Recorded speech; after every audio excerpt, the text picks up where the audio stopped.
Hello children, welcome to your EVS video class.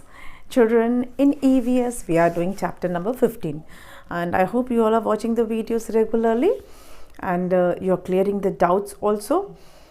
Children, this chapter as you know is related to our planet Earth. जिस planet पे हम रहते हैं उसके बारे में हमने इस चैप्टर में पढ़ा।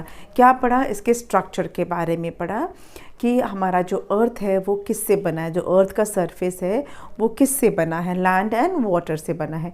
तो हमने इस चैप्टर में वेरियस लैंड फॉर्म्स को पढ़ा, हमने इस चैप्टर में वाटर बॉडीज़ के बारे में पढ़ा, नेचुरल थिंग्स के बारे में पढ़ा और मैन मेड थिंग्स के बारे में जाना। जो हमने तरह तरह के जो लैंड फॉर्म्स पढ़े थे उसमें एक लैंड फॉर्म तो नहीं बोलूँगी लेकिन जो वाटर बॉडीज़ और लैंड फॉर्म्स के थ्रू जो हमें नाम दिए हैं, जैसे मैंने आपको बताया था कि लेक्स किसको बोलते हैं, lakes are water bodies which are surrounded by land और आइलैंड होता है land which is surrounded by water. ऐसे ही एक और टर्म है जिसे बोलते हैं पेनिनसुला। पेनिनसुला का मतलब होता है a land which is surrounded by water from 3 sides. जैसे लेक है वो क्या होता है, it is surrounded by land from all the sides. Lake जो है वो सब तरफ से लैंड से घिरा होता है, लेकिन जो पेनिनसुला होता है वो क्या होता है, 3 साइड से वाटर बॉडीज से घिरा होता है। आइलैंड होता है वो सब तरफ से पानी से घिरा होता है, it is surrounded by water from all the sides. Peninsula में सिर्फ 3 साइड से जो है वाटर बॉडी से सराउंडेड होता है।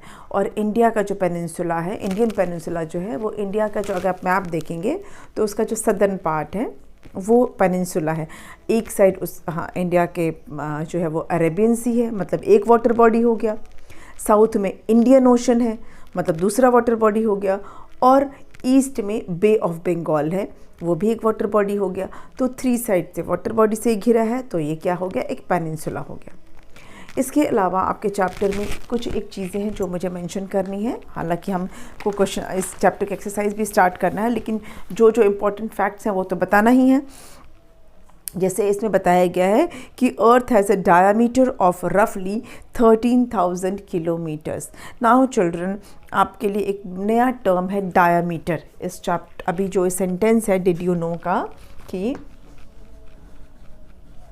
अर्थ हैज़ अ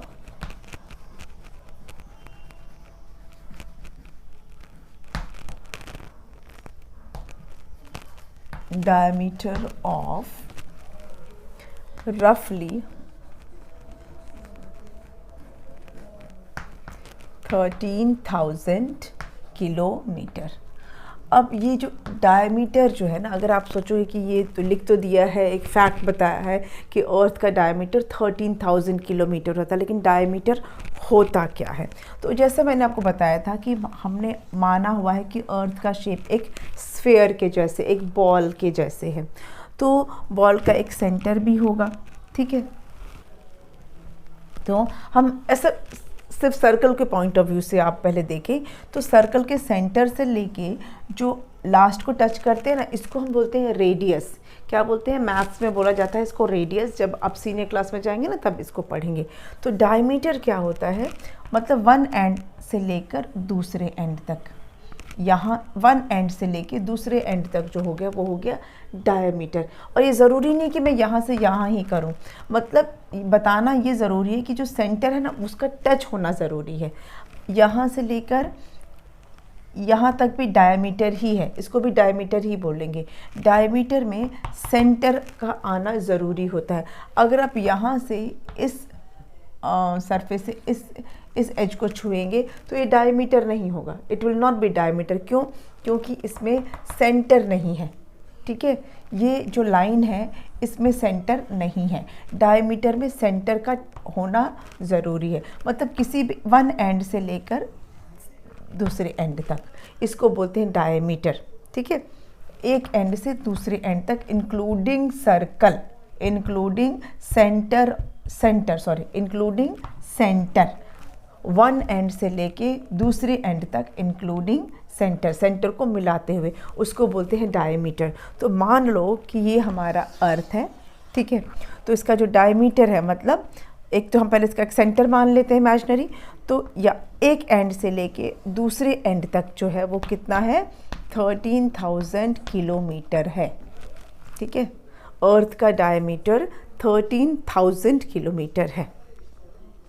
चाहे यहाँ से आप यहाँ तक ले लो तो भी वो 13,000 किलोमीटर, मतलब नॉट ये, सॉरी, इसका सेंटर जो है ना उसको टच करना ज़रूरी है ये।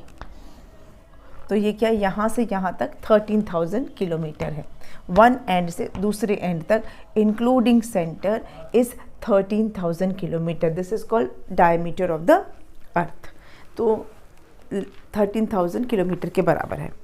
Next is the earth is surrounded bye a layer of air called atmosphere. जो हमारा अर्थ है, पूरा अर्थ, इसके ऊपर एक ब्लैंकेट ऑफ एयर है। एक ना, जैसे हम कंबल ओढ़ते हैं, चादर ओढ़ते हैं, तो हमारे पूरे अर्थ एक ब्लैंकेट ऑफ एयर से कवर्ड है, मतलब इसको पूरी तरफ से एयर से ये कवर्ड है, जिसको बोला जाता है atmosphere. That is called atmosphere. Earth को अगर आप बॉल मान लो तो उसको समझ लो किसी एक हवा से पूरा ना, एयर से वो पूरा ऐसे कवर्ड है, पूरा सराउंडेड है। सराउंडेड मतलब पूरी तरह से कवर्ड है, और उस पूरा कवरिंग को कहते हैं एटमॉस्फेयर। ठीक है। So our earth is surrounded by या covered by a blanket of air and that is called atmosphere. उसको कहा जाता है एटमॉस्फेयर। देन ये जो एटमॉस्फेयर है, अर्थ का जो एटमॉस्फेयर है, एटमॉस्फेयर का भी मैंने आपको मतलब बताया, that earth is surrounded by air and that is called atmosphere. तो ये जो एटमॉस्फेयर है, जो जिसमें कि जो एयर से बना हुआ है, इसमें कौन कौन सी गैसेस हैं?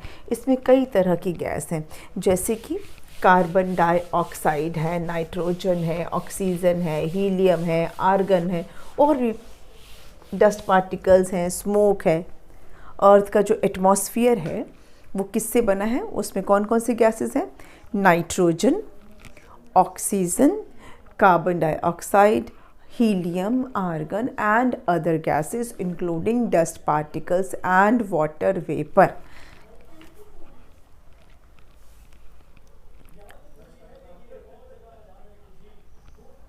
इसमें हम लिख देते हैं, ऐसे तो लिखा ही हुआ आपके बुक में, लिखा हुआ पेज नंबर है 93 कि अर्थ का जो एटमॉस्फेयर है वो किससे बना है? नाइट्रोजन। मैं गैस के नाम पढ़ना बता देती हूँ। नाइट्रोजन, इसको बोलते हैं नाइट्रोजन। फिर है ऑक्सीजन,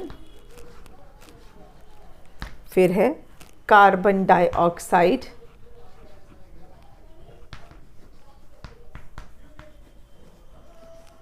फिर है वाटर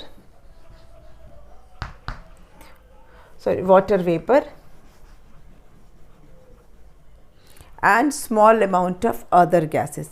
तो जैसे मैंने आपको बताया ना, हीलियम, आर्गन, ये सब जो है ना गैसेस के नाम हैं। आपको इतने गैसेस के नाम याद नहीं रखने हैं, सिर्फ आपको बता रही हूँ कि जो हमारा एटमॉस्फेयर है उसमें कौन कौन सी गैसेस हैं। नाइट्रोजन सबसे ज़्यादा है, फिर ऑक्सीजन है, कार्बन डाइऑक्साइड है, और भी बहुत सारे गैसेस हैं जिनके बारे में फिर, जैसा मैं बोलती हूँ, आगे की क्लासेस में पढ़ेंगे। तो ये कुछ एक फैक्ट्स थे जो आपके चैप्टर में बताए हुए हैं। ठीक है, अब हम आते हैं आपके एक्सरसाइज पर। तो लेट मी इरेज दिस, इसको इरेज कर देते हैं, फिर आपके साथ हम करते हैं क्वेश्चन आंसर्स। क्वेश्चन आंसर्स मतलब पहले हम एक्सरसाइज करेंगे और चूज़ द करेक्ट ऑप्शन वाला, जैसा कि हर चैप्टर की बात करते हैं हम।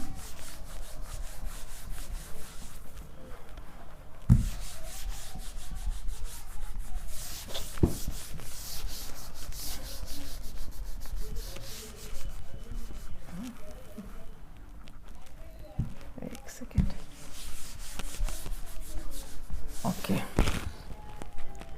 चलिए एक्सरसाइज है हमारा पहला, fill in the blank using correct options. A, fill in the blanks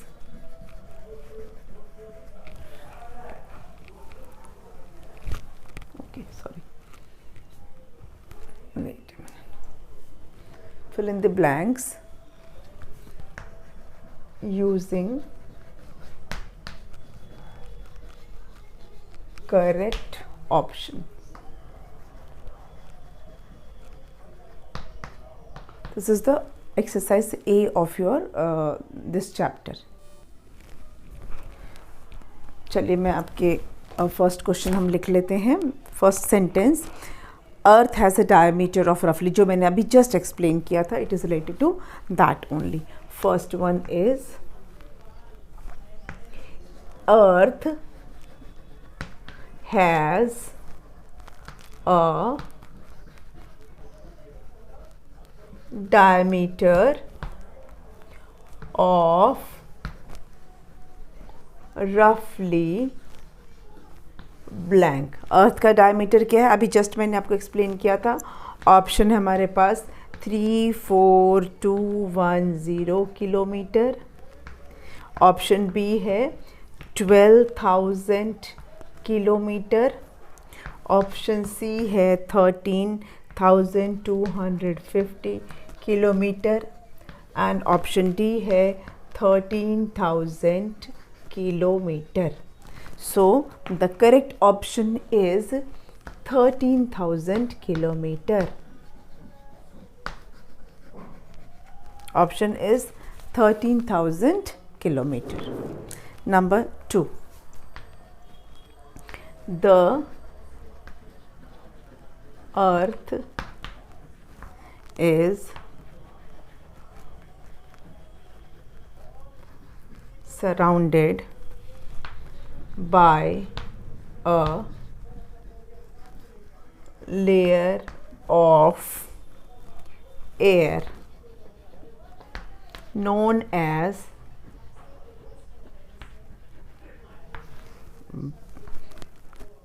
blank. The earth is surrounded by a layer of air, a blanket of air, जिसको मैंने बताया था layer of air, उसको क्या कहते हैं. अभी मैंने आपको जस्ट पहले बताया था ना कि हमारा जो अर्थ है वो it is completely surrounded by air. इसको क्या कहते हैं, इसको कहते हैं, देख लेते हैं ऑप्शंस तो आपको याद आ जाएगा तुरंत.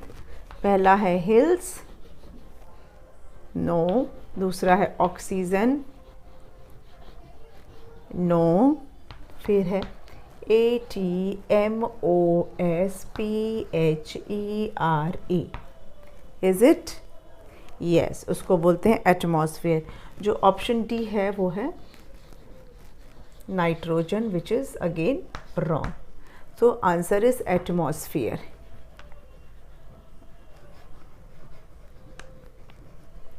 ठीक है, आंसर है हमारा एटमॉस्फेयर. नाउ नेक्स्ट वन, हम थर्ड सेंटेंस देख लेते हैं क्या है.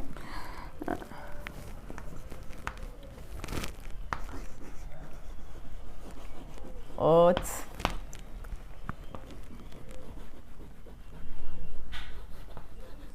atmosphere is made up of dash nitrogen, carbon dioxide,